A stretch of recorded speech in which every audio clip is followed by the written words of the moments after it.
के रिलेटेड है। इसमें क्या है, पहले फाइनेंशियल टूल्स क्या होते हैं, ओटीपी क्या होती है, क्यूआर क्या होता है, यूपीआई क्या होती है, एईपीएस क्या होता है, यूएसएसडी क्या होता है, एईपीएस, ई वैलेट, पीओएस, इंटरनेट बैंकिंग, सारे का सारा मैं आपको एक ही लेक्चर में ये सारी समझा दूंगा with full story from it is beginning. ये कहाँ से स्टार्ट हुई है। सबसे पहले बैंकिंग की बात करें, एग्जाम में इस वे से आते हैं कि यूपीआई के बारे में कभी पूछते हैं, न्यू बहुत सारी चीजें लॉन्च हो जाती हैं, जैसे क्यूआर नया लॉन्च हो गया, इसके बारे में पूछते हैं, बाकी चीजों के बारे में पूछते हैं, ई रुपी के बारे में पूछते हैं, एटीएम क्या है, डेबिट कार्ड क्या है, क्रेडिट कार्ड क्या है, इनमें डिफरेंस क्या होता है, नेफ्ट क्या होता है। 15वीं सदी से होती है बैंकिंग की शुरुआत। कैसे बैंकिंग की शुरुआत हुई, पहली दफा कहीं पर भी बैंकिंग का कोई सिस्टम नहीं था। इनकी इब्तिदा कहाँ से होती है, इनकी इब्तिदा होती है चर्च से होती है। किससे होती है, चर्च से। चर्च से कैसे होती है कि पुराने जमाने में जब भी हमें कोई अपना खजाना, अपनी दौलत कहीं छुपा के रखनी थी, तो हमारी इबादत गाहें ये सबसे इंपॉर्टेंट प्लेस हुआ करती थी। इसलिए हुआ करती थी कि यहाँ से कोई चोरी करने के बारे में नहीं सोच सकता था। तो ये लोग क्या करते थे, ईसाई लोग, इन लोगों ने अपना खजाना सबसे पहले कहाँ पे रखने की कोशिश की, चर्च में। सबसे पहले बैंक होता क्या, बैंक वो चीज होती है जहां पे आप अपने पैसे को सेव करके रखते हैं, क्योंकि घर में आप दौलत रखोगे तो चोर कभी ना कभी चुरा के ले जाएगा। तो बैंक एक सूटेबल जगह होती है। तो बैंक का कंसेप्ट सबसे पहले चर्च से आया। अगर आप हिस्ट्री उठा के देखो तो जब चर्च में हम रखा करते थे क्या, पैसे, अपनी दौलत, चाहे वो सोना हो चाहे कुछ भी हो, इस वजह से रखते थे कि यहां से कोई चुराने से पहले 10 बार सोचेगा, है ना, सेफ जगह है। तो उसके बाद इसमें थोड़ी सी डेवलपमेंट, इकोनॉमिक्स है किसी की इधर, इसमें थोड़ी सी, एडम स्मिथ नाम सुना है, एडम स्मिथ इकोनॉमिक्स का फादर है, ठीक है। उसकी एक थ्योरी है, उसकी एक बुक है ऑफ नेशन, बहुत इंपॉर्टेंट, द इनविजिबल हैंड।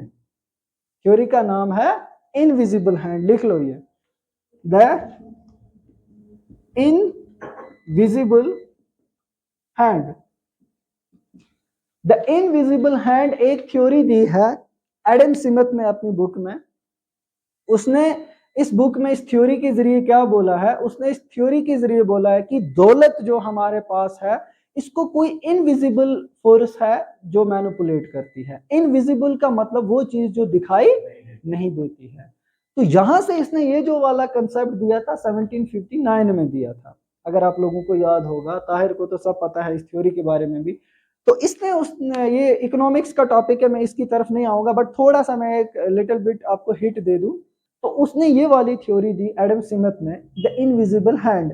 इसमें उसने एक हाथ के जरिए बताया कि किस तरह से, तो बताएंगे एक हाथ की 5 उंगलियों के जरिए उसने बताया कि दौलत को कौन सी चीज कंट्रोल कर रही है, वेल्थ को। तो इनविजिबल हैंड, उसने कहा कुछ ऐसी फोर्सेस हैं जो हमें दिखाई नहीं दे रही हैं, बट दौलत को मैनिपुलेट वही कर रही हैं, मार्केट को कैप्चर वही किए हुए हैं, मार्केट को रन भी वही कर रहे हैं। तो उसने दो चीजों को इस थ्योरी में लाया था। एक तो उसने लाया था कंपटीशन, मार्केट में जो होता है इस थ्योरी के बेस पे, एक कंपटीशन। दूसरा उसने क्या लाया था कंपटीशन के साथ, सेल्फ इंटरेस्ट। सेल्फ इंटरेस्ट एक ऐसी, इस थ्योरी में दो चीजों को उसने लाया। बोला एक तो कंपटीशन मार्केट में होता है जब, तब किसी चीज की वैल्यू डाउन होती है या किसी चीज की वैल्यू अप होती है। दूसरा उसने बोला सेल्फ इंटरेस्ट, इंसान जो है ये पैदा ही खुद गर्ज हुआ है। सेल्फ इंटरेस्ट, अपने इंटरेस्ट के लिए इंसान सब कुछ करता है। उस थ्योरी से थोड़ी सी बैंकिंग को हिट मिली, हिट का मतलब थोड़ी सी ग्रोथ मिली। आगे जाके बहुत सारे मुल्कों ने बैंक्स बनाना स्टार्ट किया, लेकिन हमारे इंडिया में कब बैंक बनी? सबसे पहले बात करें, इंडिया की कौन सी ऐसी अथॉरिटी है जो पूरे मनी को चलाती है, पूरे फाइनेंशियल ट्रांजेक्शन जितने भी होते हैं सबके लिए रेस्पॉन्सिबल है? कौन है वो? Good, RBI. आरबीआई, आरबीआई का फुल फॉर्म होता है reserve bank of India. India की वाहिद बड़ी बैंक है। पैसा, करेंसी को चेंज करना है, करेंसी को लाना है, जो भी डिसीजन लेने हैं, किसके काम है? आरबीआई। आरबीआई सबसे पहले स्टार्ट होती है 1935 में, 1935 में आरबीआई स्टार्ट हुई, ठीक। जैसे स्टेट बैंक, बाकी ये सारी बैंक्स किसके अंडर चल रही हैं? आरबीआई के अंडर। अब आरबीआई ये काम अकेला तो कर नहीं सकती है, ठीक है। आरबीआई ने अपने अंदर एक और अथॉरिटी रखी जो 2008 में आई, जिसका नाम था एनपीसीआई। एनपीसीआई फुल फॉर्म क्या होता है? गुड, बोलो, हाथ खड़ा किया ना। नेशनल, लिखो, national payments corporation of India. National payments corporation of India. देखो काम कैसे बांट के दिया जाता है और आगे किस तरह से हम आगे बढ़ते गए, पहले ये चीजों को समझो। तो NPCI, national payments corporation of India, इसके हवाले सारे का सारा काम क्या कर दिया, फाइनेंशियल जितने भी ऑनलाइन ट्रांजेक्शन होंगी, कोई किसी का पैसा हड़प ना ले, सारी की सारी किसकी रिस्पॉन्सिबिलिटी है? गूगल पे, पेटीएम जो भी चलाते हो किसका है? एनपीसीआई। नेफ्ट एंड सारे किसके हैं? एनपीसीआई के अंदर। तो ये इसने बनाई है 2008 में। पॉइंट पहले ये समझना, किसने? आरबीआई ने, ताकि ये इसकी एक ऐसी अथॉरिटी है जो इसकी मदद से पूरे सिस्टम को चला सके, क्योंकि आरबीआई अकेली पूरे इंडिया के 28 स्टेट्स को तो नहीं पहुंच पाएगी। पहली चीज समझ आई। इसकी हेल्प के लिए कौन है? एनपीसीआई। ये कब आई है? 2008 में। लेकिन 2008 से पहले भी बहुत कुछ हुआ है जिसकी वजह से एनपीसीआई को बनाया गया। अब पहले समझते हैं सर्कमस्टेंसेस क्या थी जिसकी वजह से एनपीसीआई को बनाया, और फिर ये एईपीएस, यूएसएसडी मेथड वगैरह ये होते क्या है पेमेंट के। ठीक है, आ जाओ। सबसे पहले अगर बात करें, एसएमएस सर्विस सबसे पहले स्टार्ट हुई है। सबसे पहले 1992 में, 1992 में एसएमएस स्टार्ट हुई। एसएमएस सर्विस स्टार्ट हुई पूरे वर्ल्ड में। शॉर्ट मैसेज सर्विस, एसएमएस जो आती है ना आपको, इसका फुल फॉर्म होता है शॉर्ट मैसेज सर्विस। नॉर्मल चीजों के लिए, बैंकिंग के लिए एसएमएस ये स्टार्ट नहीं हुई थी नॉर्मल। और दुनिया में पहली एसएमएस जो गई है वो कौन सी वाली गई है? Merry Christmas. क्रिसमस की किसी ने मैसेज की थी तो वो फर्स्ट मैसेज थी, फर्स्ट एसएमएस उसको बोला गया। क्या बोला गया? First SMS, short message service. कब हुई? 1992 में। अब 1935 में क्या, कौन तैयार हुई थी? आरबीआई। आरबीआई इस काम को फरोग देती है आगे, और उसने एसएमएस को लाया इंटरनेट बैंकिंग में। कब लाया? 2002 में। 2002 में।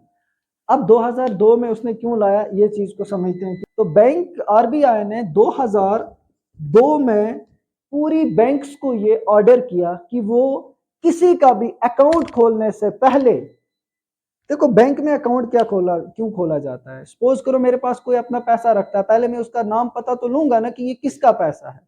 इस तरह से बैंक भी तुम्हारी आइडेंटिफिकेशन के लिए पहले आप लोगों से अकाउंट के वक्त कुछ करवाती है जिसको बोलते हैं केवाईसी। क्या बोलते हैं? KYC, know your customer. ये गाइडलाइंस किसके मुताबिक थी? As per RBI. आरबीआई ने पूरे हिंदुस्तान की हर एक स्टेट में, एसबीआई बैंक हो चाहे कोई भी बैंक हो, सबको ऑर्डर किया कि जितने भी कस्टमर हैं अकाउंट खोलने से पहले उनकी केवाईसी करवाओ। विदाउट केवाईसी किसी का भी अकाउंट मत खोलो। अब केवाईसी क्या प्रोसेस है? Know your customer. इसका फुल फॉर्म क्या होता है? नो यूर कस्टमर, यानी कि अकाउंट खोलने से पहले अपने कस्टमर के बारे में जानो। अब वो जानेंगे कैसे? देखो, जानने के लिए इन लोगों ने क्या किया, ये लिखा। जानने के लिए नो यूर कस्टमर के लिए हमें क्या करना पड़ता है? आधार मैंडेटरी, और दूसरा क्या देना पड़ता है? पैन, है ना। पहले जब आधार नहीं आया था तो उस वक्त बाकी डॉक्यूमेंट्स थे, लेकिन जब आधार आया तो आधार को मैंडेटरी किया।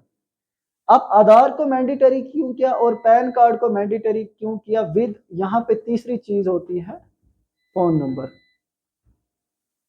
तीसरी चीज केवाईसी में क्या मैंडेटरी है? तीन चीजें बैंक बाकी सपोर्टिंग डॉक्यूमेंट लेती है, मतलब बाकी जो जो लगेंगे, लेकिन केवाईसी के टाइम जब आप अकाउंट खोलते हो तीन चीजों का होना जरूरी है। एक पैन कार्ड, अगर नहीं तो चलेगा फिर भी, क्योंकि पैन कार्ड का मैं बताऊंगा क्यों। आधार मैंडेटरी है, आधार और फोन नंबर होना चाहिए। फोन नंबर से क्या करती है? फोन नंबर से तुम्हारी दौलत को प्रोटेक्ट करने की कोशिश करती है, बताऊंगा कैसे, लेकिन फिलहाल आप ये समझो।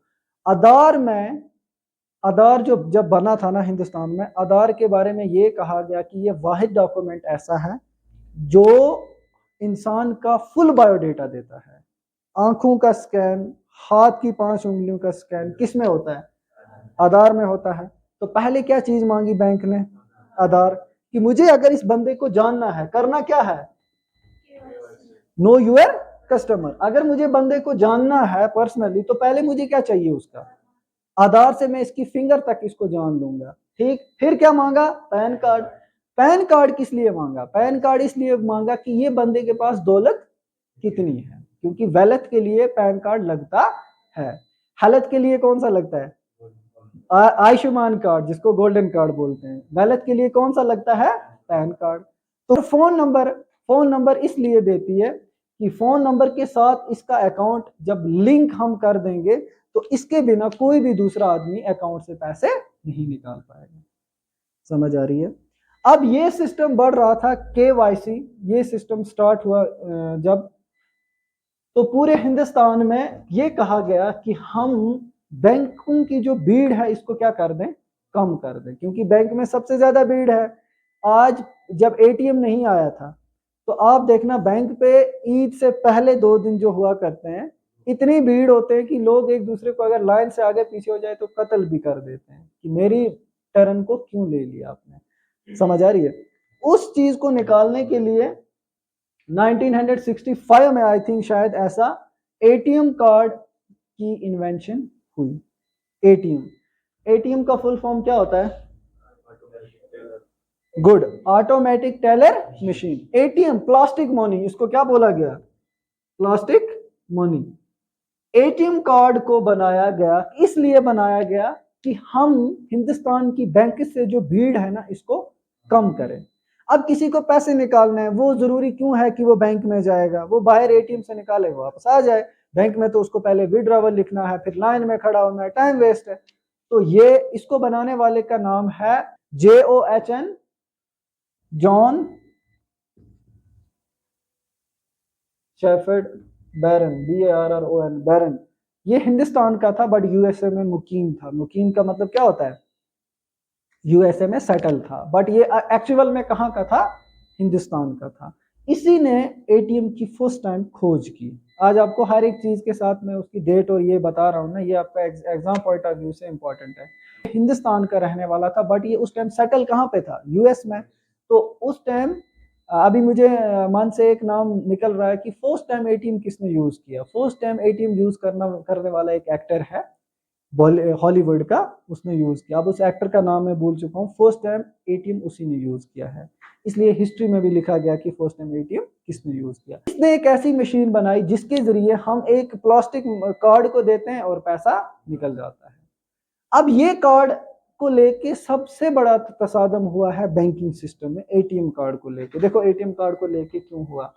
देखो, अगर ATM मुझे इस बंदे का मिल गया, ठीक, सबसे पहले ये वाली सिक्योरिटी लेयर है, वो लेयर मैं तोड़ दिया, पता है, मैं पढ़ के बता सकता हूँ। उसके बाद मैं क्या देखूंगा? CVV नंबर, क्योंकि ऑनलाइन जब फॉर्म भरते तब CVV नंबर भी मांगते हैं। तो CVV card verification value full form होता है, वो इसके लास्ट के ये 4 डिजिट है। ये भी मुझे पता चल गया। अब मैं चला गया ATM पे। अब इसने बोला कि सर पिन के बिना हम नहीं निकाल सकते हैं। पिन के बिना निकाल सकते हैं। पता है कैसे निकाल सकते हैं? अगर इसकी फोन मेरे पास हो तब। देखो, अब मुझे मत पता है, अलबत्ता इसकी फोन मेरे हाथ में थी, कार्ड भी मेरे पास था। फिर मुझे इसका पिन मत पता है, मैं जाऊंगा ATM में और ATM मशीन में लगा के फॉरगेट पिन करूंगा। उधर एक ऑप्शन मिलता है फॉरगेट पिन का। फिर वो OTP जाएगी किस नंबर पे? जो KYC के वक्त दिया है। बात याद रखना, जो KYC के वक्त लिंक्ड नंबर है ना इस बैंक अकाउंट के साथ। क्या था? आधार। क्या था? पैन। क्या था? Phone number. तो जो फोन नंबर बैंक को दिया था उस फोन नंबर पे एक OTP जाएगी। आपको वो OTP, फोन तो सामने है, OTP लगाओ, नया जनरेट करो, पैसे निकाल लो। अब देखो कितनी ये है इसमें सिक्योरिटी। अगर ATM नंबर पता चल गया, CVV नंबर पता चल गया तो पिन पता नहीं चलेगा। अगर पिन भी पता चल गया तब निकाल सकते हैं। अगर पिन को फॉरवर्ड करने जाए फिर भी ओटीपी है, ओटीपी उसी बंदे के पास है जिसका ये एटीएम कार्ड है, तो फिर भी हमारे पास पैसा प्रोटेक्ट है। लेकिन यूज में दिक्कत हो रही थी इसको यूज करने में, जो सबसे बड़ा बैंकिंग में मसला है। क्या? पहली दफा हम जब पहले पहले एटीएम आया स्टार्ट में, हिस्ट्री से बता रहा हूं, जब स्टार्ट में एटीएम आया, यहाँ पे एसबीआई है, आप ऐसे समझो, स्टेट बैंक ऑफ इंडिया। यहाँ पे क्या है? यहाँ पे है जेके बैंक, जम्मू कश्मीर बैंक, ठीक। अब मैं कस्टमर किसका हूं? जेके बैंक का। एटीएम मेरे पास कौन सा है? जेके बैंक का। मैं ये लेके जा रहा हूं स्टेट बैंक ऑफ इंडिया के एटीएम में, तो पैसा निकलता नहीं था। जरा बोलो क्यों नहीं निकलता था? यही तो इन बैंक्स के बीच में तसादम आ रही थी। अगर जेके बैंक का एटीएम कार्ड है तो स्टेट बैंक से नहीं निकलता। स्टार्ट में, आज तो निकलते हैं, लेकिन पहले नहीं निकलता था। पता है क्यों? ये बैंक बोलती थी मेरे कस्टमर की इंफॉर्मेशन इस बैंक को नहीं होनी चाहिए। कस्टमर की इंफॉर्मेशन होती है ना, कस्टमर इन्फो, कस्टमर का इन्फो ये वाली state bank Jammu Kashmir bank को नहीं देती थी, Jammu Kashmir bank state bank को नहीं देती थी। आईसीआईसीआई बैंक, कितनी टाइप्स की बैंक से कोई भी अपने कस्टमर का डेटा शेयर नहीं करती है। जरा कोई भी ऐसा है जो बोले क्यों नहीं शेयर करती है? बोलो। बैंक अपना कस्टमर का डेटा कभी शेयर नहीं करेगी। इसलिए नहीं करेगी क्योंकि अगर मेरे पास इधर कस्टमर है, सपोज करो ताहिर ही है, इसके पास वैलेट पैन कार्ड के जरिए मुझे पता चली 5 करोड़ है, ठीक है। अब मेरे पास तो एक ऐसा कस्टमर है जो मेरी बैंक को क्या दे रहा है? प्रॉफिट दे रहा है। अब अगर ये इसको पता चल जाएगा, ये इसको पर्सनली मैसेज एसएमएस आती है, मोटिवेट करते हैं कि आप इधर खोलो, हम आपको सेविंग पे इतना इंटरेस्ट देंगे, लालच तो देंगे। और कस्टमर इंसान तो सेल्फ इंटरेस्ट है, पता ही है, अपने मफाद के बारे में सोचता है। तो ये सीधा कहाँ चला जाएगा? जेके बैंक के पास। मुझसे एक कस्टमर हाथ से गया, दैट इज वाई ये अपनी इंफॉर्मेशन इसके साथ शेयर ये बैंक इसके साथ नहीं करती थी। इसका इंपैक्ट किस पे पड़ता था? एटीएम पे। इसका इंपैक्ट किस पे पड़ा? एटीएम पे। वजह क्या? एटीएम जब हम लगाते हैं ना, तो एटीएम का बंदे की जो केवाईसी के वक्त जो जो डिटेल्स हैं वो एटीएम मशीन को पता चलती, बट एक इंपॉर्टेंट बात बोलूं, सेव नहीं रहती है एटीएम मशीन में। वो तब तक होती हैं जब तक आप पैसा निकाल रहे होते हैं। हाँ, जब तक कार्ड तब तक रहती है से, उसके बाद वो आप निकालोगे, तुम्हारी इंफॉर्मेशन, हमारी गलतफहमी, हम 3-3 बार बटन को क्रॉस करते हैं निकाल के कि कोई दूसरा देख न ले, बट ऐसा होता नहीं, इंफॉर्मेशन तभी तक होती है। स्टेट बैंक का एटीएम है तो इसमें कौन सा एटीएम चलेगा? अब ये लॉजिक है ना, मेरे पास जम्मू कश्मीर बैंक है, मैं लेके कहीं चला गया, अब वहां एसबीआई एटीएम में निकालना है पैसा तो निकलेगा नहीं। समझ आ रही है? फिर इन लोगों का जो ये तसादम था बैंकिंग की सेक्टर में, वो खत्म कर दिया। देखो अभी टॉपिक में मैंने 3 टॉपिक खत्म किए हुए हैं। अगर आप हकीकत देखो, हिस्ट्री पढ़ाते पढ़ाते, क्यूआर भी, क्यूआर नहीं, एसएमएस भी, ओटीपी भी। हाँ, ओटीपी वहीं पे आती है ना आपको, वन टाइम, ओटीपी का फुल फॉर्म क्या होता है? One time password. अब इन्होंने ये बीच वाला काम जो था, एक बैंक भी झगड़ा कर रही है, दूसरा बैंक भी झगड़ा कर रहा है कि हम अपने कस्टमर की इंफॉर्मेशन किसी से share, that is by government ने, आरबीआई ने बोला ना आप लड़ो ना ये वाली लड़े। कार्ड एजेंसी जो होती है उसके हवाले ये काम दे दिया, जिसको बोलते हैं एक्चुअल में कार्ड नेटवर्क। क्या बोलते हैं? Card network. अब आप बोलोगे ये कार्ड नेटवर्क क्या है?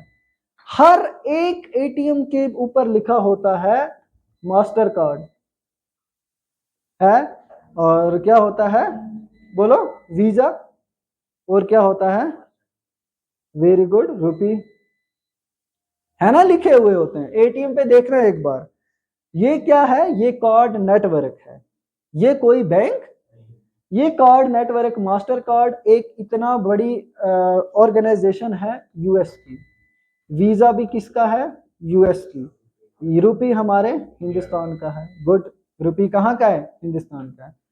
अब इसका दावा है मास्टर कार्ड का कि ये इंटरनेशनल और नेशनल लेवल पे यूज होगा।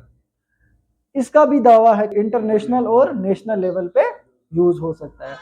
इसका दावा है कि इसमें प्लेटिनियम कार्ड जो होता है वो इंटरनेशनल लेवल पे यूज होता है। रुपी के ऊपर अगर लिखा होता है ना प्लेटिनियम, इसमें रुपी में अगर लिखा होता है प्लेटिनियम, तो वो कार्ड यूज हो सकता है कहाँ पे, इंटरनेशनल लेवल पे, यानी कि आप हिंदुस्तान से अगर बाहर जाओ तो। अब इसने मार्केट कितना कैप्चर किया हुआ है ये बात समझो। इसने मार्केट कैप्चर किया हुआ है वीजा ने 50%।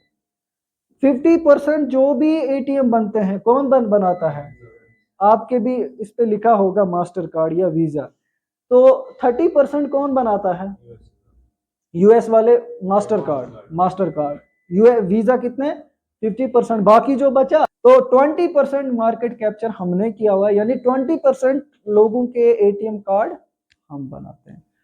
कार्ड नेटवर्क, इन एजेंसी को क्या बोलते हैं, अगर किसी के कार्ड के ऊपर रुपी लिखा होगा तो क्या समझना हिंदुस्तान का खुद का है ये नेटवर्क कार्ड।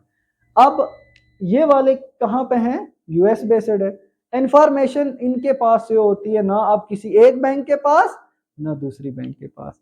अब जिसका अब एटीएम कार्ड अगर जेके बैंक का है, स्टेट बैंक पे जाके लगाओ वहां से भी पैसे निकालोगे, किसी और एटीएम कार्ड पे जाके लगाओ वहां से भी पैसे।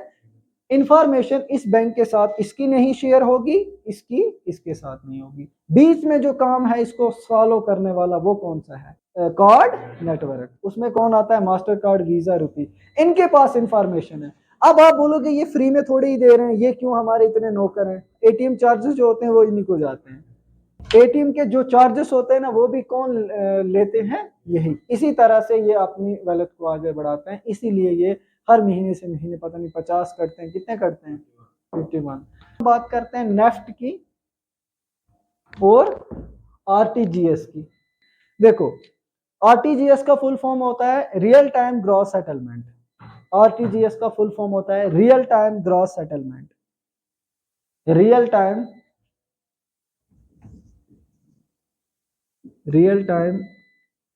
Gross settlement. नेशनल, नेफ्ट का फुल फॉर्म होता है नेशनल इलेक्ट्रॉनिक फंड ट्रांसफर, ठीक। आईएमपीएस का मतलब होता है इमीडिएट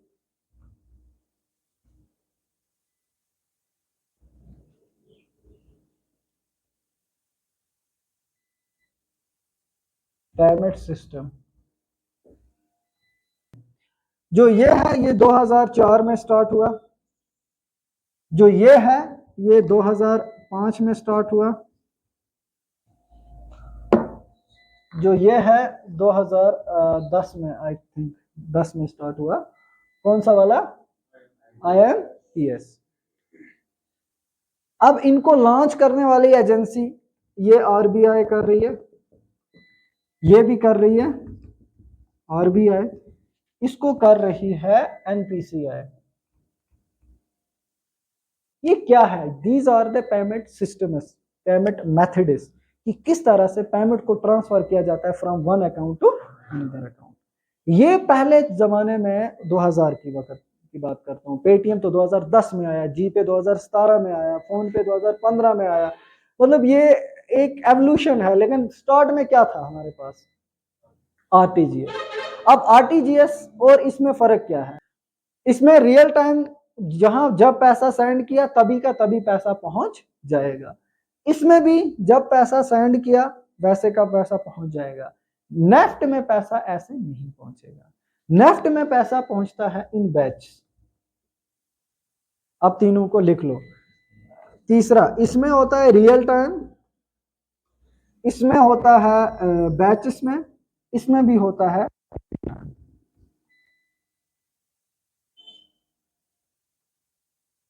उसी वक्त। आगे तीनों में समझ। अब बैचेस को समझाता हूं। रियल टाइम तो सबको समझ आ गई ना, इसका भी जैसे पैसा भेजा वैसे पैसा पहुंच जाएगा। बट ये वाला जो सिस्टम है नेफ्ट जो है ना बैच, इसमें क्या है देखो, इसमें बैच में क्या होता है, आरबीआई ने गाइडलाइंस दी है एनपीसीआई को कि आप बाकी काम संभालो, मैं सिर्फ 2 काम संभालती हूँ, आरटीजीएस एंड नेफ्ट। बाकी भी और ये काम संभालती है, करेंसी को चेंज करना, बाकी रूल जो भी हैं वो तो उसका काम है। लेकिन ऑनलाइन पेमेंट, आईएमपीएस वगैरह ये किसके हवाले कर दिया है, एनपीसीआई के हवाले। क्योंकि आरबीआई जो है ना, आरबीआई के अंडर कौन सी बड़ी ऑर्गेनाइजेशन है, सबसे पहले ये समझो, ऊपर कौन है, RBI, इसके अंडर कौन करती है? NPCI। पॉइंट समझ आई? अब NPCI ने बोला यहां से आगे आप संभालो, ये दो मेथड फिलहाल मैं संभालती हूँ। इसमें क्या होता है, पहले को तो छोड़ो, रियल टाइम उसी वक्त पहुंचता है। दूसरे में बैचेस में। बैचेस में क्या होता है, यानी कि जब आप बैंक में जाते हो, याद रखना, जब बैंक ओपन हुई, सपोज करो पहले बैच को समझो, ओपन बैंक कितने बजे हुई? 10 बजे। ये पॉइंट, पहला कस्टमर गया और उसने बोला सर मुझे किसी को पैसा ट्रांसफर करना है और मुझे करना है मेथड कौन सा? नेफ्ट के जरिए। ये नहीं करना है कौन सा? आरटीजीएस। करना कौन सा है? नेफ्ट। वो बोल रहा है मुझे नेफ्ट करना है। बैंक वालों ने बोला कितना करना है? उसने बोला 50,000। उठाया और एक कस्टमर का पैसा रखा नेफ्ट वाले सिस्टम में। फिर उसके बाद दूसरा आया, उसने तीसरा आया, चौथा आया। तो 10 बजे अगर बैंक ओपन हुई थी तो 10:30 पे पहली बैच क्लोज हो जाएगी। आधे घंटे की बैच होती है। कितने घंटे की? आधे। 24 घंटों में 48 बैच होती है। 12 घंटों में 24 बैच होती है। तो 1 घंटे की कितनी बैच होती है? 2। आधे घंटे की कितनी बैच हुई? 1।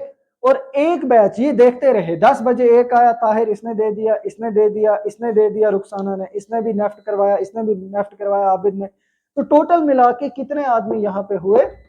टोटल मिला के यहाँ पे हुए 15 आदमी ऐसे थे जिनको पैसा ट्रांसफर करना था आरटीजीएस मेथड से। किस मेथड से? तो 15 आदमी का पैसा बैंक वालों ने जमा करके रखा। फिर बैंक वाले देखना बोलते हैं जाओ ये आधे घंटे तक हो जाएगा। पता है वो क्यों बोलते हैं? क्योंकि वो कौन सा मेथड यूज कर रहे होते हैं? नेफ्ट का। तो जैसे ही आधे घंटे होते हैं, आरबीआई बोलती है चलो जितना भी हुआ है नेफ्ट का पैसा, अब ये बैच क्लोज कर दो, ये मैं भेजूंगी जिस जिसको भेजना है। हिंदुस्तान में जितनी भी बैंक्स हैं सब में आधे घंटे के बाद एक बैच निकल जाती है। किसके जरिए? अब कोई बंदा आया 10:31 को, क्या वो पहली बैच में जाएगा उसका पैसा? उसको आप बोलेंगे आपको पैसा 11 बजे तक जाएगा, जाओ आधे घंटे तक चला जाएगा। तो आधे घंटे का और वेट करवाएंगे, यानी कि उसका पैसा दूसरे बैच में निकलेगा। 11:30 पे तीसरा बैच, 12 बजे चौथा बैच। समझ आ रही है? तो आधे आधे घंटे में बैचेस बनाते हैं और एक ही वक्त में उसका पैसा ट्रांसफर नहीं करते हैं। इस आधे घंटे में 10 आदमी आ गए, उनका एक बैच बन गया और उन 10 आदमी का पैसा आधे घंटे के बाद ट्रांसफर हो जाएगा। पॉइंट समझ आई? बैचेस क्या होता है? किसी को कोई डाउट? अब कौन सा सिस्टम बैंक यूज करती है? नेफ्ट। जब आपको ये बोलती है कि जाओ आधे घंटे के बाद हो जाएगा। ठीक है, ये वाला जो था रियल टाइम उसी वक्त, ये भी रियल टाइम उसी वक्त। क्लियर? बढ़ते हैं एक और, कितना हम पैसा ट्रांसफर कर सकते हैं। यहां पे मैं लिखता हूं चौथा है ना ये, मिनिमम। मिनिमम बैलेंस कितना होना चाहिए? 2 लाख। आरटीजीएस में मिनिमम होना चाहिए 2 लाख। इसमें मिनिमम कितना होना चाहिए? 1 रुपये। इसमें भी कितना होना चाहिए? 1 रुपये। समझ आई? मिनिमम बैलेंस सबसे कम। अगर आप 50,000 लेके जाते हो और बैंक वालों को बोलते हो सर मुझे आरटीजीएस करना है, समझ आ रही है? अगर आप एजुकेटेड हो ना, वो तुम्हारे साथ मजाक बना लेंगे। बेटा आरटीजीएस 2 लाख से कम नहीं होगा। आरटीजीएस के लिए क्या करना होगा? अब एक और सेंसेस में बता दूं, हिंदुस्तान में पर डे 90% नेफ्ट होता है, सॉरी 90% नेफ्ट होता है, 10%, जरा बोलो 10% क्यों कम ही क्यों होता है? Very good. 2 लाख किसको ट्रांसफर? हम तो 500 50,000 बस इतना ट्रांसफर करते हैं। हिंदुस्तान में बहुत कम लोग हैं जो पर डे में 2 लाख करते हैं, क्योंकि इसमें रूल क्या है? अगर आपके पास 2 लाख है, सॉरी 2 लाख है, तब आप ट्रांसफर कर सकते हो। इसमें मिनिमम कितना? 1 रुपये। बैंक वालों को बोलो ₹10 नेफ्ट करने, वो ₹10 भी नेफ्ट कर देंगे। अब मैक्सिमम कितना कर सकते हो? मैक्सिमम, मिनिमम समझ आई ना? कम से कम। और मैक्सिमम कितना है? ज्यादा से ज्यादा। इसमें यहां पे नो लिमिट, कोई लिमिट नहीं है। इसमें भी नो लिमिट। ठीक। इसमें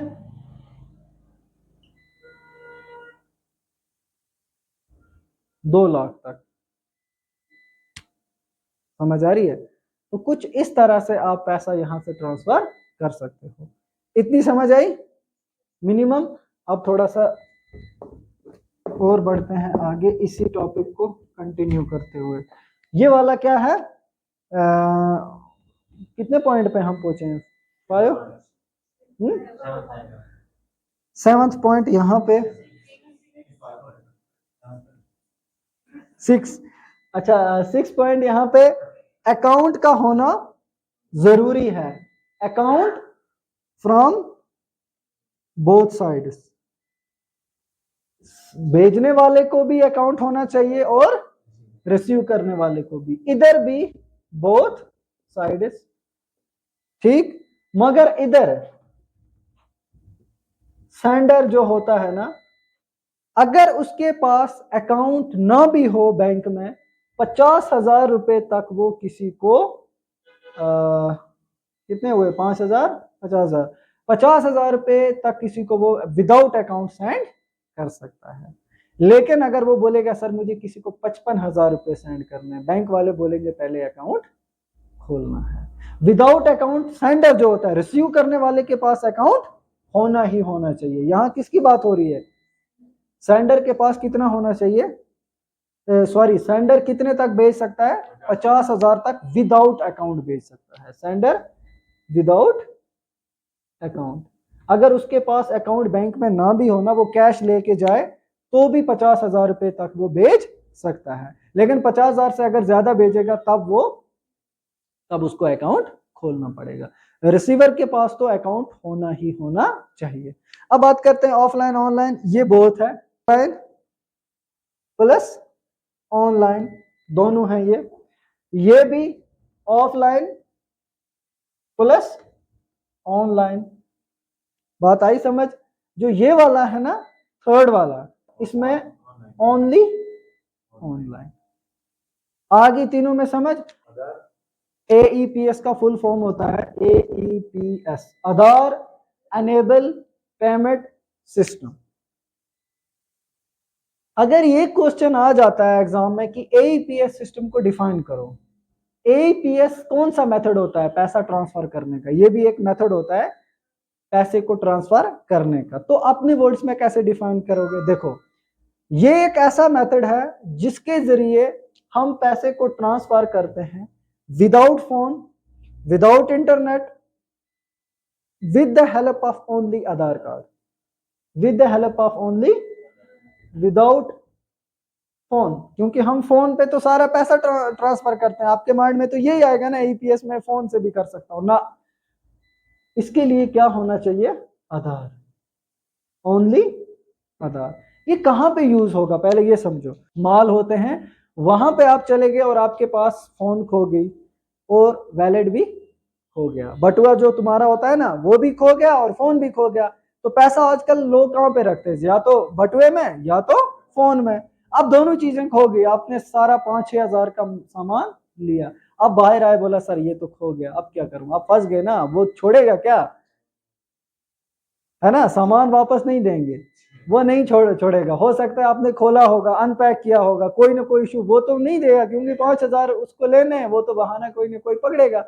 तो आपके पास फोन भी नहीं है कि ट्रांसफर करो, वैलेट भी नहीं है, तब आप करते हो ये वाला मेथड, AEPS, आधार एनेबल पेमेंट सिस्टम। इससे क्या होता है, इस पे आप आधार जो होता है, देखो बैंक ने कितना अच्छा काम किया। KYC के वक्त क्या लिया आपका? आधार।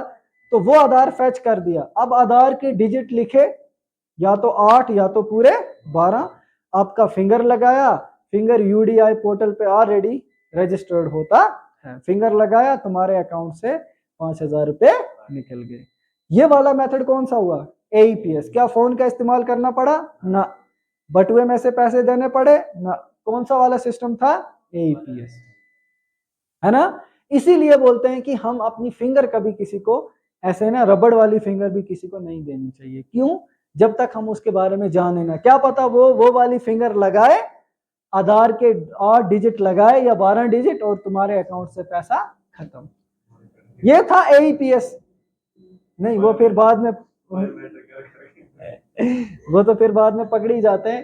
ये था APS। दूसरा होता है यूएसएसडी। यूएसएसडी भी एक मेथड होता है पैसे को ट्रांसफर करने का। यूएसएसडी क्या है? डेटा। ये छोटे छोटे इतने इंपॉर्टेंट टर्म हैं, ये भी समझ लेना। ये छोटे छोटे आपको लगते हैं ये मेथड हमें सीखना बहुत इंपॉर्टेंट है आपके लिए। ये वाला मेथड, अब ये वाला मेथड एक ऐसी जगह लगेगा जहां तुम्हारे पास इंटरनेट आधार दोनों ना हो, तब भी ये लगेगा। फोन होना चाहिए इसके लिए। इंटरनेट, अगर इंटरनेट ना हो, मैं आपको बोलूं कि आप पैसा भेजो, आप क्या करते हो? पहले डेटा ऑन करते हो, फिर गूगल पे पे जाते हो। यानी कि गूगल पे से पैसा ट्रांसफर करना या फोन पे से किसी से भी इंटरनेट का होना, इसमें इंटरनेट का होना जरूरी नहीं होता है। आधार का भी होना जरूरी, बस तुम्हारे पास नोकिया वो 1210 फोन होनी चाहिए, उससे भी पैसा ट्रांसफर कर सकते हैं। आज से पहले आपको लगता था कि हम नोकिया से पैसे ट्रांसफर कर सकते हैं यूएसएसडी के जरिए, आज आपको पता चला कि वहां से भी कर सकते हैं। *99#, *99#। आप ये वाला पासवर्ड, एक कोड है, यूएसएसडी कोड है, ये लगाओ अपनी फोन में, वहां पे आएगा option number 1 to transfer money. अब आपके पास आधार नहीं है, ठीक, अब आपके पास ये भी नहीं है, इंटरनेट भी नहीं है, नोकिया फोन तो है ना, उससे भी पैसा ट्रांसफर कर सकते हैं। बस *99# लगाओ, उसके सामने वो ऑप्शन जैसे पुराने वक्त में 1 2 3 लगा के देखा करते थे, रिप्लाई करना होता है। टू ट्रांसफर मनी प्रेस 1, करो 1, अकाउंट लिखो 0394, पैसा हो गया। एक होता है डेबिट कार्ड, दूसरा होता है क्रेडिट कार्ड। आज इस क्लास ही को खत्म करते हैं, इस टॉपिक ही को। एटीएम क्या होता है? वेरी गुड, जितने अकाउंट में है तुम्हारे उतने ही निकलेंगे। क्रेडिट कार्ड वो कार्ड नहीं होता है जो तुम्हारे अकाउंट से जुड़ा होता है, क्रेडिट कार्ड बैंक तुम्हें देती है। पहले 50,000 रुपए, है ना, फिर देखो जिसका सिबिल स्कोर बेस्ट होता है ना बैंक में, उसको वहां से ही बोलती है बैंक, आओ क्रेडिट कार्ड ले जाओ। सिबिल स्कोर क्या होता है? जब आप किसी को पैसा ट्रांसफर करते हो, वो करता है, आप करते हो, तो बैंक को एक अपना एक स्कोर जनरेट करती है बैंक की, हाँ ये बंदा बैंक के साथ जुड़ा रहता है, कंटिन्यूसली पैसा ट्रांसफर कर रहा है। अगर आपने अकाउंट खोला 2-3 साल के बाद जाए तो सिबिल स्कोर तुम्हारा डाउन रहेगा। सिबिल स्कोर होना चाहिए, बैंक वहीं से आके बोलेगी आओ हम आपको एक कार्ड देते हैं, दैट इज क्रेडिट कार्ड। इसमें बैंक पहले कितना रख देती है? 5,000, 50,000, एज पर कस्टमर, कि तुम्हारा कस्टमर कैसा है। अगर किसी कस्टमर का सिबिल स्कोर क्या होता है? बहुत ज्यादा होता है, अच्छा होता है, यानी कि उसका जो पैसा होता है वो बहुत ज्यादा ट्रांसफर हुआ होता है, कभी वो करता है 6 लाख, कभी 5 लाख का करंट अकाउंट, पता है ना कौन सा अकाउंट होता है जो बिजनेस के लिए लगता है, तो उसमें ज्यादा पैसा आता है, तो उनको क्रेडिट कार्ड वहीं से बैंक ऑफर करती है। मतलब क्या? बैंक बोलती है ये लो मेरा पैसा, रखो आप, जब आपको चाहे आप यूज करो, मगर वापस भी तो भरना होता है। ये लोन की कितनी बड़ी प्रोसेस होती है, पहले फाइल बनाओ, फिर बैंक वाले दें या ना दें, फिर प्रोजेक्ट, फिर बीच में एजेंट, इतनी लंबी प्रोसेस। बेहतर है ना क्रेडिट कार्ड, वो भी किसका पैसा है? बैंक का। 2 लाख तक का ले लो। एटीएम जो डेबिट होता है उसमें आ जाता है एटीएम कार्ड, जिसको डेबिट कार्ड बोलते हैं। तो एटीएम तब तक चलेगा जब तक तुम्हारे अकाउंट में पैसा है, तुम्हारे अकाउंट से पैसा खत्म, एटीएम एक प्लास्टिक का कार्ड है और कुछ भी नहीं। अगर क्रेडिट कार्ड जो है, इसमें किसका पैसा होता है? बैंक का। यहां पे लिखो आप यूजर, यहां पे लिखो आप बैंक। आगे समझ? हाँ बस अब खत्म हो गया। एक पॉइंट ऑफ सेल है और इंटरनेट बैंकिंग है। पीओएस क्या होता है? Point of sale. ये कौन सा होता है? और दूसरा क्या है? Internet banking. क्या हम इंटरनेट बैंकिंग कब यूज करते हैं? पहले ये समझो, इंटरनेट बैंकिंग जो होती है ये तब यूज करते हो जब आप किसी बैंक की ऑफिशियल वेबसाइट पे जाते हो। जम्मू कश्मीर बैंक जो है ये आपको बोलती है इंटरनेट बैंकिंग यूज करो, बट हमारी साइट से। तो इसका फायदा क्या होगा? इंटरनेट बैंकिंग से होगा आप अकाउंट को ओपन क्लोज वगैरह सब कुछ कर सकते हो घर में बैठे, बैंक में जाने की जरूरत नहीं है। बट यहाँ पे जाना कहाँ पड़ता है? बैंक की वेबसाइट पे। ये होती है इंटरनेट बैंकिंग, उसमें आप घर में बैठे बैंकिंग का सारा काम कर सकते हो जो आपको उधर जाके करना है। और पीओएस होता है पॉइंट ऑफ सेल। ये कोई मेथड नहीं है, ये भी एक मेथड है पैसे का, लेकिन ये एक्चुअल में एक मशीन होती है। पॉइंट ऑफ सेल, आप किसी बड़े मॉल पे शॉपिंग की है किसी ने, जहां पे आपको इस तरह से स्विप करके एक मशीन में कार्ड डालना पड़ता है, उस मशीन को पीओएस ही बोलते हैं, पॉइंट ऑफ सेल। जहां से आपने कुछ सेल किया, जहां से परचेज सेल हुआ, वहीं पर आप क्या करते हो, पीओएस पेमेंट भी उधर ही करते हो throw card.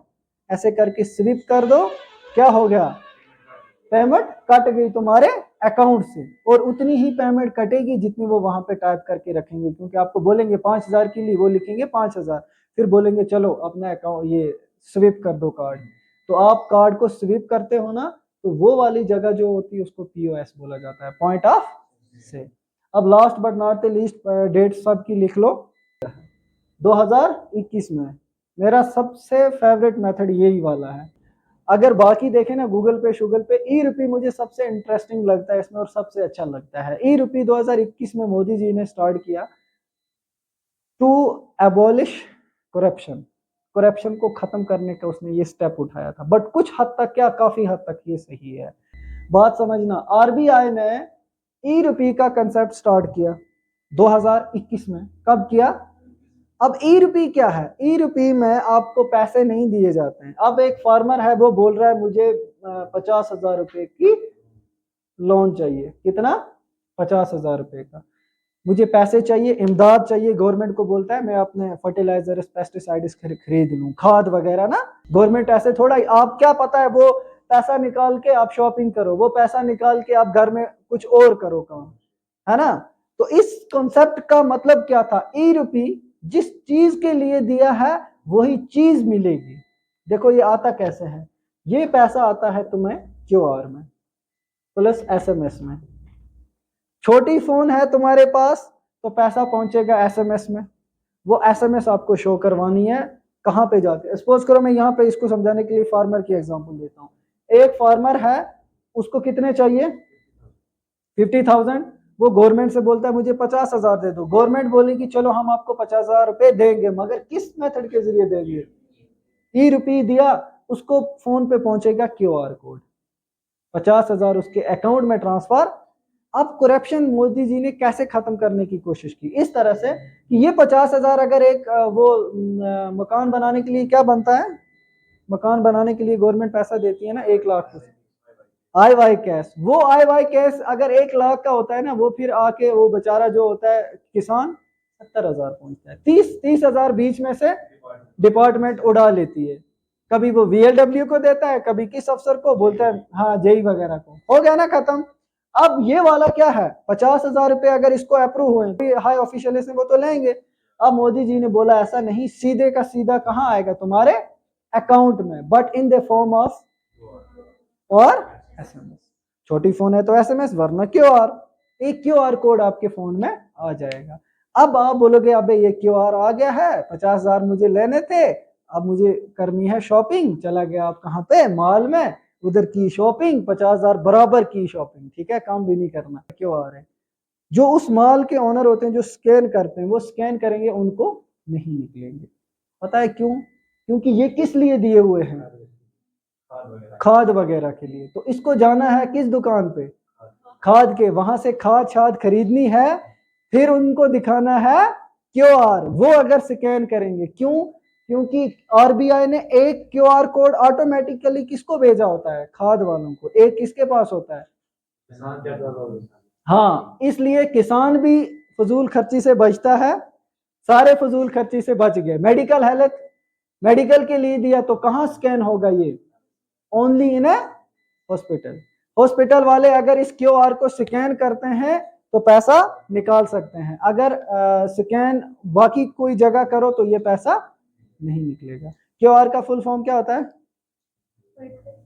Quick response code. आगे से पता है एक नई स्कीम है ना विश्वकर्मा, उसमें क्यूआर देते हैं, क्यूआर कोड सबको डाउनलोड करके रखना है। अगर 15,000 का इसने टेलरिंग के में फॉर्म भरा है कि मैं टेलर काम जानती हूँ, 15,000 का सामान चाहिए, तो इसको एक आएगा क्यूआर, जब वो आएंगे सामान लेकर, इसको बोलेंगे क्यूआर दिखाओ, स्कैन करेंगे, सामान देंगे बदले में ना, लेकिन पैसे क्यूआर, ये जो क्यूआर इसको मिला ये सोच रही है मैं किसी और जगह, कैश नहीं देते हैं, तो यहां पर भी किस में हो रहा है, ई रुपी में हो रहा है। अब देखो बीच में हमें किसी के पास जाने की जरूरत मत पड़ी और हम भी तो फजूल खर्ची से बचे, हमें जिसके लिए दिया है उसी के लिए स्पेसिफिक यूज के लिए होगा। अब लिख लो इनकी डेट्स, कुछ कुछ इंपॉर्टेंट डेट्स लिख लो। जैसे कि कब स्टार्ट होता है पेटीएम, 2010।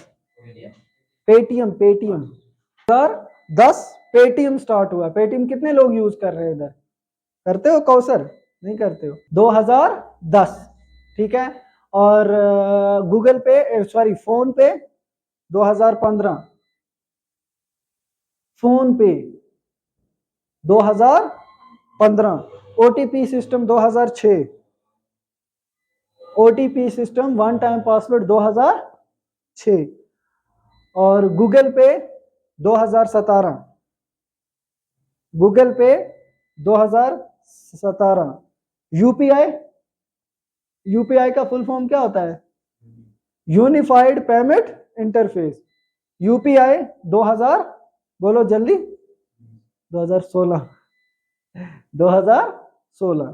तो ये डेट्स इनकी सबकी याद रखना। गूगल पे कब स्टार्ट हुई, 17। फोन पे कब, 15। फोन पे 15, गूगल पे 17। यूपीआई 2016, 21 में क्या आया, ई रुपी। इस तरह से आज तुम्हारी ये सारी क्लासेस विद डेट्स मैंने बोल दी। अब खुद लिख पाओगे ना, ऐसे ऑब्जेक्टिव्स आते हैं इसलिए मैंने डेट लिखवाई है, ठीक है। ओटीपी कब स्टार्ट हुई है, 2006। जरा एक बार मैं क्लास की रिवीजन करवाऊं, ये नेफ्ट कब हुआ है, कॉपी बंद करो, कौसर बंद करो। नेफ्ट कब स्टार्ट हुआ, 2005। आरटीजीएस फिर, आईएमपीएस, अबे यार आप तो बड़े काबिल हो। एसएमएस कब स्टार्ट हुई, केवाईसी कब स्टार्ट हुई, 2000। हाँ रफ खोल के बैठो। केवाईसी 2002। आरबीआई कब बनी, 1935। मुझे बोलो ये एनपीसीआई कब बनी, एनपीसीआई ऊपर जो है, पक्का। एनपीसीआई का full form, national payments corporation of India. Aadhaar enable payment system, इस मेथड में हम आधार कार्ड के जरिए पेमेंट्स कर सकते हैं। इसमें हमें फिंगर और आधार नंबर की ज़रूरत होती है और इसमें फिंगर लगाना पड़ता है।